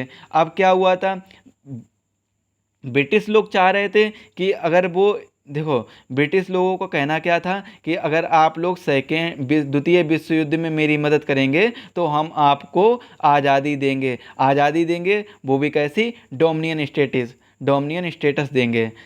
और तो इंडिया वालों ने सोचा कि डोमिनियन स्टेटस तो हम जाने कब की बात कर रहे थे, हमने तो 1929 में कंप्लीट इंडिपेंडेंस की बात कर ली थी, पूर्ण स्वतंत्रता की बात कर ली थी, तो हम डोमिनियन स्टेटस क्यों लें? और आप लोग तो अब बात कर रहे हैं कि हम डोमिनियन स्टेटस देंगे जब द्वितीय विश्व युद्ध खत्म हो जाएगा। और ये भी पता नहीं है कि द्वितीय विश्व युद्ध कब खत्म होगा। ये 1939 की बात बता रहे हैं कि 1939 में वो लोग सोच रहे थे कि उन्हें ये नहीं पता होगा कि द्वितीय विश्व युद्ध कब खत्म होगा। कभी भी खत्म हो सकता था, 1945 में भी खत्म हो गया, 1942 में भी खत्म हो सकता था, अगर पता चले ये भी हो सकता था कि 1950 तक भी चल सकता था। तो इसीलिए क्या किया, आईएनसी के जितने भी मिनिस्टर थे वो आपस में रेजिग्नेशन देने लगे। जब सभी रिजिग्नेशन देने लगे तो एक मिशन भेजा गया ब्रिटिश के ब्रिटिश की तरफ से एक मिशन भेजा गया जिसका नाम रखा गया था क्रिप्स मिशन, और यह सर स्टैफर्ड क्रिप्स इस मिशन को लेकर आए थे। और यह मिशन क्यों भेजा गया था? यह मिशन इसलिए भेजा गया था क्योंकि ब्रिटिश लोग चाहते थे कि वो भारतवासी जापान के खिलाफ उनका सपोर्ट करें, मतलब ब्रिटिश का सपोर्ट करें भारत के लोग जापान के खिलाफ। और जापान के खिलाफ भारत कोई सपोर्ट ब्रिटिश का सपोर्ट करना नहीं चाहता था, क्योंकि जापान और भारत के बहुत ही अच्छे संबंध थे। इसी के बाद जस्ट एक टॉपिक आएगा इंडियन नेशनल आर्मी का। तो जैसा कि आपको पता है, सुभाष चंद्र बोस ने भी जापान में ही इंडियन नेशनल आर्मी को एकत्र करके विदेश की मदद लेकर भारत को आज़ादी दिलाने में बहुत ही बड़ा सहयोग किया था। तो इसीलिए जब जापान के साथ बहुत ही अच्छे संबंध थे, तो इसी रीजन की वजह से इंडियन ने सपोर्ट नहीं किया था ब्रिटिश का जापान के खिलाफ। वो आखिर जापान का दुश्मन नहीं बनना चाहता था, दुश्मन देश नहीं बनना चाहता था, इसीलिए सपोर्ट नहीं किया था। और क्रिप्स मिशन की बात करें तो क्रिप्स मिशन कैसा था? क्रिप्स मिशन के जो मेन प्रपोजल थे, मेन पर्पज़ क्या थे? मेन पर्पज़ यही थे कि क्रिप्स मिशन चाहता था कि हम आपको डोमिनियन स्टेटस देंगे, और बल्कि डोमिनियन स्टेटस तो पहले मांग थी भारतीयों की, लेकिन अब क्या मांग हो गई थी 1929 में? वो तो पूर्ण स्वराज की मांग कर ली थी, तो उन्हें तो डोमिनियन स्टेटस चाहिए ही नहीं था, तो इसीलिए क्रिप्स मिशन फेल हुआ, पहला रीज़न। दूसरा रीज़न क्या था कि क्रिप्स मिशन वो कह रहा था कि विश्व युद्ध के बाद हम आपके लिए एक सभा का गठन करेंगे, जो आपके लिए एक नया संविधान बनाकर तैयार करेगी। तो विश्व युद्ध के बाद तो लोगों ने सोचा विश्व युद्ध पता नहीं कब ख़त्म होगा और ये कब सभा का गठन किया जाएगा, तो इसके बाद से इसको इस बात से भी मना कर दिया और ये बात भी रिजेक्ट कर दी गई। और इसी के साथ में क्या किया गया कि ब्रिटिश गवर्नमेंट ने क्या किया कि जो नया संविधान है वो तो एक्सेप्ट किया, लेकिन इसके लिए एक रूल कर दिया गया था कि कोई भी प्रोविंसेस है अपने मन से ज्वाइन नहीं हो सकता है, उसका यूनियन अपने मन से ज्वाइन नहीं हो सकता है, उसके लिए एक सेपरेट कॉन्स्टिट्यूशन, सबके लिए एक अलग अलग सेपरेट कॉन्स्टिट्यूशन होगा, और सेपरेट यूनियन के लिए अलग कॉन्स्टिट्यूशन होगा। जैसे यूनियन का अलग कॉन्स्टिट्यूशन होगा, अगर कोई ग्रुप में डिवाइड है तो ग्रुप का अलग कॉन्स्टिट्यूशन होगा, अगर ग्रुप में कोई स्टेट डिवाइड है तो उस स्टेट का अलग कॉन्स्टिट्यूशन होगा। अगर मान लो कोई भी स्टेट डिवाइड है, जैसे कोई स्टेट जैसे असम का ले लेते हैं, असम का, अगर असम का रहने वाला कोई भी व्यक्ति है, असम का रहने वाला कोई भी व्यक्ति है, तो वो सबसे पहले असम ग्रुप सी में डिवाइड किया गया था, तो ग्रुप सी में तो वह ग्रुप सी का सबसे पहले ग्रुप सी का कॉन्स्टिट्यूशन मतलब ग्रुप सी के रूल मानेगा, और फिर उसके बाद में क्या करेगा, वो यूनियन के रूल मानेगा। अब उसे तीन के रूल मानने होंगे, एक तो अपना खुद का एक रूल मानना होगा, जब जो वो खुद का है, असम का कोई निवासी तो वो उसे खुद का जहाँ पर रह रहा है स्टेट उसका रूल मानना होगा, फिर उसके बाद में वो स्टेट जिस ग्रुप में आता है उसका रूल मानना होगा, फिर उसके बाद में उसे यूनियन का रूल मानना होगा। यहीं से अगर कोई स्टार्ट किया जा रहा है, अगर कोई भी बात स्टार्ट हो, कोई भी कानून बन रहा है, अगर यहाँ से भी ये तीनों लोग बात मान रहे हैं, और इसी के जस्ट बाद क्या होता है डोमिनियन स्टेटस, अगर कोई ब्रिटिश इसमें मना कर देता तो वो कानून नहीं बन पाएगा, तो इसीलिए इस बात को भी खारिज कर दिया गया, इनकार कर दिया गया, और क्रिप्स मिशन की कोई भी बात नहीं मानी गई, और इसीलिए क्रिप्स मिशन भी फेल हो गया था। और इसके बाद में क्या हुआ था, इसके रीजन भी देखो दिए गए हैं कि क्रिप्स मिशन फेल क्यों हुआ था। तो क्रिप्स मिशन इसीलिए फेल हुआ था कि क्रिप्स मिशन बात कर रहा था डोमिनियन स्टेटस की, और बल्कि इंडियन चाह रही थी कंप्लीट इंडिपेंडेंस, पूर्ण स्वराज चाह रहा था, और यही मेन रीजन था कि क्रिप्स मिशन फेल किया गया। और इसी के जस्ट बाद क्या किया गया था कि जितने भी इलेक्टेड रिप्रेजेंटेटिव्स हैं वो सभी प्रिंसली स्टेट के हों या फिर नॉमिनीज़ हों, वो सारे इलेक्टेड रिप्रेजेंटेटिव की वजह से ही ये बात क्रिप्स मिशन को फेल कर दिया गया था। क्रिप्स मिशन फेल हो गया था। क्यों फेल हो गया था? Representation of the princely state by nominees and not by elected representatives, मतलब जितने भी प्रिंसली स्टेट हैं तो वो जो नॉमिनेट किए जाएंगे, जितने भी लोग नॉमिनेट किए जाएंगे वो रिप्रेजेंट करेंगे प्रिंसली स्टेट को, बल्कि इलेक्शन नहीं किया जाएगा उनके बीच में नॉमिनेट किया जाएगा। मतलब नॉमिनेट कैसा है, जैसे ब्रिटिश लोग ही नॉमिनेट करेगी उनको, ब्रिटिश लोग अपने तरीके से नॉमिनेट करेगी, तो वो प्रिंसली स्टेट में गवर्न करेंगे और उनको इलेक्ट नहीं किया जाएगा, उनको चुना नहीं जाएगा, मतलब वोट नहीं दे सकते, उनको इनडायरेक्ट रूप से ब्रिटिश ही उन्हें नॉमिनेट करेगी, कोई भी तो ये बात थी। अब जब ये प्रिंसली स्टेट उस समय के जो मुख्य आयुक्त प्रांत थे, तो उन जगह पर जो मुख्य आयुक्त प्रांत थे, तो उन जगह पर अगर कोई ब्रिटिश का ही बैठेगा तो ऐसे तो कभी भी ब्रिटिश का रूल ख़त्म ही नहीं होगा। तो इसी वजह से क्या किया गया था, क्रिप्स मिशन को फेल कर दिया गया था। इसी के जस्ट बाद क्या किया गया था कि आईएनए की स्थापना की गई 1942 में। 1942 में इंडियन नेशनल आर्मी की स्थापना की गई थी, और जिसकी स्थापना की थी कैप्टन मोहन सिंह ने। कैप्टन मोहन सिंह ने आर्मी की स्थापना की, और 1942 में इसके फर्स्ट प्रेसिडेंट बनाए गए थे सुभाष चंद्र बोस। सुभाष चंद्र बोस को इसका फर्स्ट प्रेसिडेंट बनाया गया था, जबकि इसकी स्थापना कैप्टन मोहन सिंह ने की थी, इंडियन नेशनल आर्मी 1942 में। और इसके बाद एक कहानी थी कि सुभाष चंद्र बोस 1938 के सेशन में जब प्रेसिडेंट बनाए गए थे आईएनसी के, तो 1939 जब 1938 में इन्होंने अच्छा वर्क किया होगा, तो क्या किया गया होगा कि 1939 में इन्हें पुनः दोबारा चुन लिया गया था। जब दोबारा इन्होंने चुन लिया गया था 1939 में, तो 1939 में जब सभी मिनिस्टर लोग अपना रेजिग्नेशन कर रहे थे, तो यहीं पर सुभाष चंद्र बोस ने भी अपना रेजिग्नेशन दे दिया, आईएनसी से अपना रेजिग्नेशन दे दिया, इस्तीफा दे दिया। और इसी के बाद में क्या किया, सुभाष चंद्र बोस ने एक नई पार्टी की स्थापना की, जिसको हम फॉरवर्ड ब्लॉक पार्टी के नाम से जानते हैं, और यह 1939 में इसकी स्थापना की थी। और बाद में यही पार्टी इंडियन नेशनल आर्मी के नाम से जानी जाती है। और इंडियन नेशनल आर्मी में 4 सैनिक दल बनाए गए थे, जो फाइटिंग दल बनाए गए थे, जिसमें पहला था गांधी फाइटिंग दल, और दूसरा था नेहरू फाइटिंग दल, और तीसरा था सुभाष फाइटिंग दल, और चौथा था रानी लक्ष्मीबाई फाइटिंग दल। और जो रानी लक्ष्मीबाई फाइटिंग दल था, तो इसमें केवल वुमेन ही पार्टिसिपेट कर सकती थी, कोई भी जेंट्स इसमें पार्टिसिपेट नहीं कर सकता था। देश की आज़ादी के लिए केवल इसमें जो वुमेन भागीदारी करना चाहती थी वो कर सकती थी। और सुभाष चंद्र बोस के कुछ 3 नारे भी बहुत फेमस रहे थे। एक तो उनका रहा था दिल्ली चलो, और दूसरा था कि तुम मुझे खून दो मैं तुमको आज़ादी दूंगा, और इसके बाद में तीसरा इनका नारा था जय हिंद। और एक आपको बात बता सकते हैं कि father of nation Mahatma Gandhi को राष्ट्रपिता की उपाधि भी सुभाष चंद्र बोस जी ने ही दी थी। महात्मा गांधी को राष्ट्रपिता की उपाधि सुभाष चंद्र बोस ने दी थी। और इसी के बाद में क्या किया गया, जब ये सब हो गया, इसी के बाद में महात्मा गांधी ने सोच लिया कि ब्रिटिश अब ऐसे मानने वाली नहीं है, तो इनके प्रति एक ऐसा आंदोलन चालू किया जाए जिससे वो लोग यहीं से वो ख़त्म हो जाएं और यहाँ से वो वापस चले जाएं। तो इसी के चलते के तहत महात्मा गांधी ने एक आंदोलन शुरू किया, जिसका नाम रखा गया भारत छोड़ो आंदोलन, क्विट इंडिया मूवमेंट, जो 1942 में शुरू किया गया। और इस आंदोलन का मेन मोटिव यही था, क्योंकि महात्मा गांधी ने इसी आंदोलन के तहत नारा दिया था, डू और डाई, करो या मरो। और इसीलिए उन्होंने ये भी कह दिया था कि ये मेरी तरफ से, इंडियन की तरफ से आपके लिए, ब्रिटिश लोगों के लिए, ब्रिटिश लोगों के विरुद्ध ये एक आखिरी आंदोलन है, और इसी आंदोलन के बाद आपको वापस जाना होगा और हमें पूर्ण रूप से आज़ादी चाहिए। इस आंदोलन के तहत इन लोगों ने पूर्ण रूप से आज़ादी की मांग कर ली थी। और यह आंदोलन, इसमें देखो क्या हुआ था, यह आंदोलन 8 अगस्त 1942 को स्टार्ट हुआ था। 8 अगस्त 1942 को स्टार्ट हुआ था, और इसी आंदोलन के बाद में क्या हुआ था, इसके जस्ट अगले दिन ही जितने भी प्रोमिनेंट लीडर थे इन सभी को अरेस्ट कर लिया गया था। प्रोमिनेंट लीडर कौन कौन से थे, महात्मा गांधी हुए, जवाहरलाल नेहरू हुए, सरदार वल्लभ भाई पटेल, अरुणा अशरफ अली और ऊषा, ये लोग प्रोमिनेंट लीडर थे। इन सभी को अरेस्ट कर लिया गया था। इसी के साथ में अन्य लीडर्स को भी अरेस्ट कर लिया गया था। और ये पहली बार हुआ था भारत में कि सबसे ज़्यादा लोग गिरफ्तार किए गए थे, सभी प्रोमिनेंट लीडर गिरफ्तार कर लिए गए थे,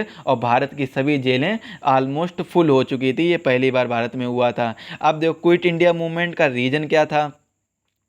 इसका रीज़न ये था कि जो द्वितीय विश्व युद्ध चल रहा था, जब द्वितीय विश्व युद्ध चल रहा था, तो इसमें भारतीय लोगों की ज़्यादा जानें जा रही थी। और जैसे अगर ब्रिटिश का हम लोगों पर शासन था, तो ब्रिटिश का जहाँ मन होता था वो भारतीय सेना को वहाँ पर भेज देती थी युद्ध लड़ने के लिए। तो इसमें क्या होता था कि भारतीय लोगों की ज़्यादा जाने जा रही थी, और जहाँ पर अचीवमेंट की बात की जाए, कुछ अचीव करने की बात की जाए, तो वहाँ पर वो ब्रिटिश लोग खुद चले जाते थे, और जहाँ पर जान की हत्या होती थी वहाँ पर भारतीयों को भेजा जाता था। इससे भारतीय लोगों की ज़्यादा जाने जा रही थी। और इसी को रोकने के लिए कि अब भारतीय लोग नहीं जाएंगे द्वितीय विश्व युद्ध में, में पार्टिसिपेट नहीं करेंगे और आपको बिना द्वितीय विश्व युद्ध में पार्टिसिपेट किए बिना ही आपको हमें आज़ादी देनी होगी। तो गांधी जी ने यहाँ पर एक नारा दिया था, डू और डाई, करो या मरो। और गांधी जी ने ये भी डिक्लेयर कर दिया था कि ये मेरी तरफ से आपके लिए लास्ट आंदोलन है, यह अंतिम आंदोलन है, इसके बाद में हम कोई आंदोलन नहीं करेंगे और आपको यहाँ से वापस जाना होगा, भारत छोड़ना होगा। इसीलिए इसका नाम रखा गया भारत छोड़ो आंदोलन। और इसके साथ में क्या किया गया, ब्रिटिश लोगों ने बहुत ही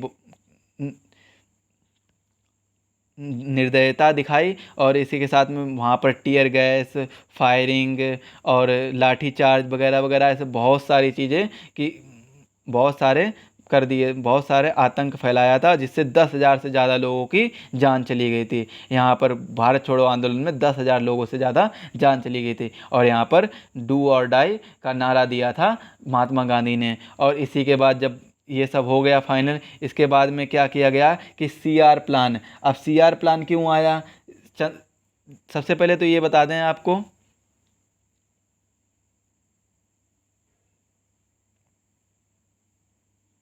CR प्लान आया क्यों था। तो CR प्लान चक्रवर्ती राजगोपालाचारी जी लाए थे। अब CR प्लान आया क्यों था, इसका मेन रीज़न क्या था कि दो पार्टी थी, एक तो INC थी, एक मुस्लिम लीग थी। इनका दोनों लोगों की अलग अलग मांग थी। INC की क्या मांग थी कि ये वन नेशन थ्योरी चाहते थे, केवल एक राष्ट्र चाहते थे। और मुस्लिम लीग चाहता था 2 नेशन थ्योरी, ये 2 राष्ट्र चाहते थे। 2 राष्ट्र मतलब हिंदू के लिए अपना खुद का राष्ट्र अलग हो और मुस्लिम के लिए अपना खुद का राष्ट्र अलग हो, ये 2 नेशन थ्योरी चाहते थे। और ये INC 1 नेशन थ्योरी चाहती थी, मतलब हिंदू मुस्लिम सब लोग भाई भाई हैं, एक साथ मिलकर रहेंगे, ये 1 नेशन थ्योरी चाहती थी। तो इसी वजह से तो सी राजगोपालाचारी ने अपना प्लान प्रस्तुत किया। अपने प्लान में इन्होंने क्या कहा कि जो जहाँ पर ज़्यादा एरिया, जहाँ पर ज़्यादा मुस्लिम लोग रह रहे हैं तो वहीं पर वोटिंग कराई जाए। अगर जिसके लिए ज़्यादा, जिसे वोटिंग क्या कराई जाए कि कौन 1 नेशन थ्योरी चाहता है, कौन 2 नेशन थ्योरी चाहता है, तो इसकी वोटिंग कराई जाए। और इसमें सी राजगोपालाचारी ने क्या कहा था कि देखो, एक तो नॉर्थ वेस्ट फ्रंटियर प्रोविजंस में ज़्यादा मुस्लिम रह रहे थे और एक रह रहे थे ईस्ट बंगाल में, सबसे ज़्यादा मुस्लिम रह रहे थे जो आज बांग्लादेश है। तो यहाँ पर इन्होंने कहा था कि यहाँ पर वोटिंग कराई जाए और यहाँ पर वोटिंग कराई जाए। अगर जो लोग ज़्यादा चाह रहे हैं कि 2 नेशन थ्योरी चाह रहे हैं तो 2 नेशन बनाया जाए, अगर 1 नेशन थ्योरी चाह रहे हैं तो 1 नेशन बनाया जाए। लेकिन इन्होंने बात क्या कर दी थी, इन्होंने यहाँ पर बात कर दी थी कि इसमें जो वोटिंग करेंगे वो पूरे ओवरऑल कंट्री के लोग वोट डालेंगे, सभी लोग वोट डालेंगे। और मोहम्मद अली जिन्ना को ये बात पसंद नहीं आई। उन्होंने कहा कि अगर वोट डालेंगे तो इसमें केवल मुस्लिम लोग ही वोट डालेंगे, मुस्लिम कम्युनिटी के लोग ही वोट डालेंगे। तो ये बात, इसी वजह से ये CR प्लान भी फेल हो गया, इसी रीज़न की वजह से CR प्लान भी फेल हो गया। इसी के बाद क्या हुआ था, इसी के जस्ट बाद हो गया था बाबेल प्लान आया था।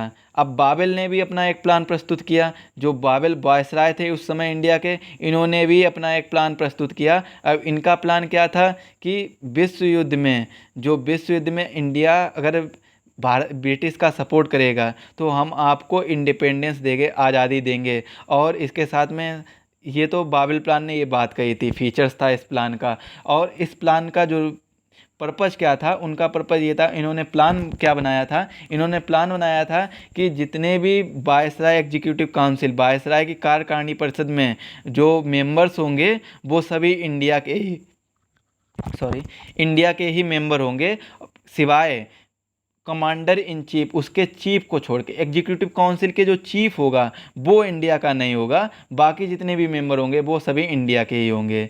और इसके बाद में इन्होंने क्या बात कर दी थी, इक्वल रिप्रेजेंटेशन की बात कर दी थी कि आप लोग इक्वल रिप्रेजेंटेशन कर सकते हैं, मतलब कास्ट के लिए इक्वल रिप्रेजेंटेशन कर सकते हैं, हिंदू और मुस्लिम दोनों लोग एक साथ मिलकर इक्वल रिप्रेजेंटेशन कर सकते हैं। और जितनी भी अदर माइनॉरिटीज़ थी, जैसे सिख हुआ, बुद्ध हुआ, लोअर कास्ट यानी SC ST कास्ट, जो ये लोग भी अपना रिप्रेजेंटेशन कर सकती थी। तो ये बाबेल प्लान बताया गया था। अब बाबेल प्लान की जो मीटिंग हुई थी उसको हम शिमला कॉन्फ्रेंस के नाम से जानते हैं, क्योंकि यह मीटिंग शिमला में हुई थी। ठंडी ठंडी वादियों में बाबेल ने इन सभी को बुलाया होगा और यह मीटिंग आयोजित की गई होगी। और जैसा कि आपको पता है कि शिमला समर कैपिटल है भारत की summer capital of India Shimla है, summer capital of India Shimla.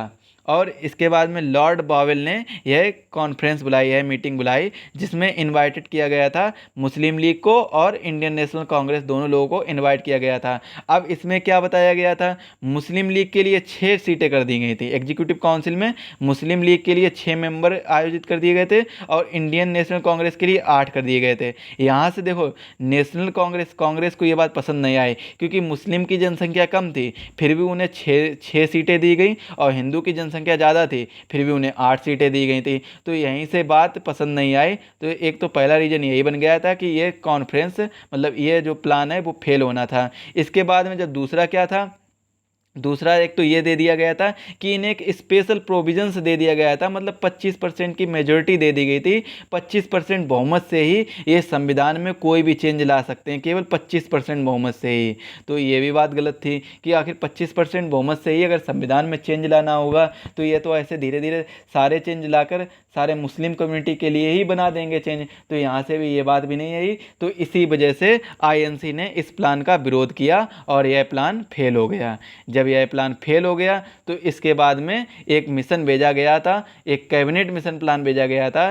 Cabinet mission plan 1946 में, जो 24 मार्च 1946 को भारत में आया। और 24 मार्च 1946 को यह जब भारत में आया था तो इसमें 3 मेंबर की एक कमेटी आई थी, और ये 3 मेंबर थे sir Stafford Cripps, Pethick Lawrence और एबी अलेक्जेंडर। ये 3 लोग कैबिनेट मिशन प्लान को लेकर आए थे, और कैबिनेट मिशन प्लान को भेजने वाले व्यक्ति थे क्लीमेंट एटली, जो ब्रिटिश के प्राइम मिनिस्टर थे। इन्होंने ही कैबिनेट मिशन प्लान भेजा था।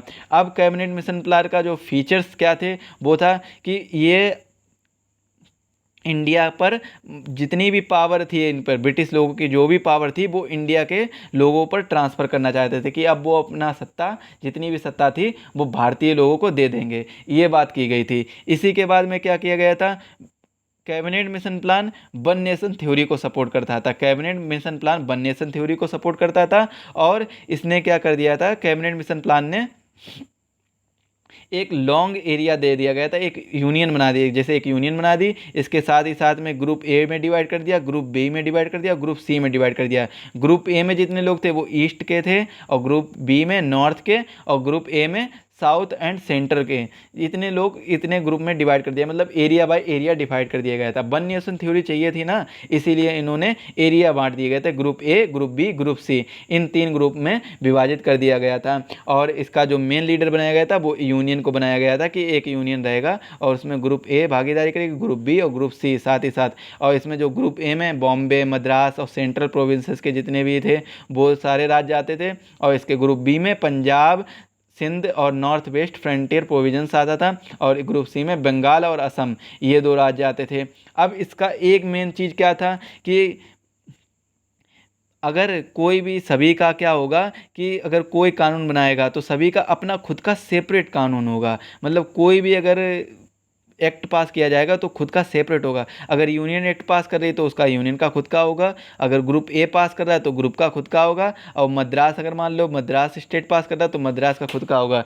तो इसी के साथ में क्या हुआ था, जैसे कि आपको एग्जाम्पल के तौर पर समझाएं कि अगर मान लो एक पर्सन है जो बॉम्बे में रह रहा है, जो पर्सन है बॉम्बे में रह रहा है, तो उसे कॉन्स्टिट्यूशन कहाँ कहाँ का कॉन्स्टिट्यूशन फॉलो करना पड़ेगा, मतलब उसे कहाँ कहाँ के रूल फॉलो करने पड़ेंगे। एक तो जो बॉम्बे का खुद का सेपरेट कॉन्स्टिट्यूशन होगा उसका रूल फॉलो करना पड़ेगा।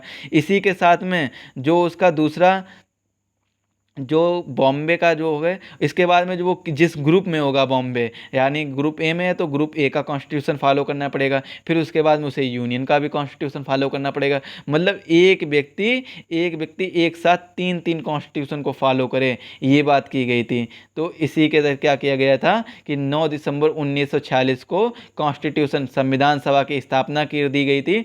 और संविधान सभा की जब स्थापना हुई थी तो 9 दिसंबर को जो पहली मीटिंग हुई थी, इसमें डॉक्टर सच्चिदानंद सिन्हा को नॉन परमानेंट, अस्थायी रूप से अध्यक्ष चुना गया था। और जब 11 दिसंबर 1946 को दूसरी मीटिंग हुई थी, इसमें डॉक्टर राजेंद्र प्रसाद को परमानेंट मेंबर चुन लिया गया था और यहाँ से संविधान बनाने का काम स्टार्ट हो गया था। और इसी के बाद में क्या आया था, माउंटबेटन प्लान, माउंटबेटन योजना आई थी और यह पार्टीशन यानी मतलब विभाजन योजना के नाम से भी जानी जाती है। और माउंटबेटन के बारे में बता दें तो माउंटबेटन लास्ट अंतिम वायसराय थे, भारत के अंतिम वायसराय थे और भारत के पहले गवर्नर जनरल भी लॉर्ड माउंटबेटन ही बनाए गए थे। और लॉर्ड माउंटबेटन ने क्या 3 शर्तें रखी थी, अपनी 3 शर्तें रखी थी। एक पहली शर्त रखी थी कि इंडिया और पाकिस्तान 2 अलग कंट्री होंगी जिनको पूर्ण रूप से आज़ादी दी जाएगी, मतलब 2 नेशन थ्योरी को इन्होंने सपोर्ट किया था, जिसमें इंडिया को आज़ादी 15 अगस्त 1947 को मिलेगी और पाकिस्तान को 14 अगस्त 1947 को मिलेगी। और इसी के साथ में क्या कर दिया गया कि डोमिनेटेड कर दिया गया, दोनों लोगों को अलग अलग कर दिया गया। जो हिंदू वाले लोग थे उनको हिंदुस्तान में विभाजित कर दिया गया, भेज दिया गया, और जो मुस्लिम लोग थे वो पाकिस्तान में भेज दिए गए। मतलब हिंदू वाले हिंदुस्तान में रहे हिंदू लोग और मुस्लिम वाले पाकिस्तान में रहें, तो ये डोमिनेटेड कर दिया गया था। और इसी के साथ में क्या किया गया था, हिंदू की जनसंख्या ज़्यादा थी तो इसी रीजन की वजह से भारत को ज्योग्राफी के हिसाब से एरिया ज़्यादा दे दिया गया, भौगोलिक एरिया ज़्यादा दे दिया गया था पाकिस्तान से, क्योंकि मुसलमान की जनसंख्या कम थी इसीलिए भारत को एरिया ज़्यादा दे दिया गया था और पाकिस्तान को एरिया कम दिया गया था। और इसी के साथ साथ हमारा देश आज़ाद हो गया था। अगर आपको ये वीडियो पसंद आया है तो इसे ज़्यादा से ज़्यादा शेयर करें और लाइक करें, वीडियो को बहुत ज़्यादा शेयर करें और चैनल को सब्सक्राइब करना ना भूलें।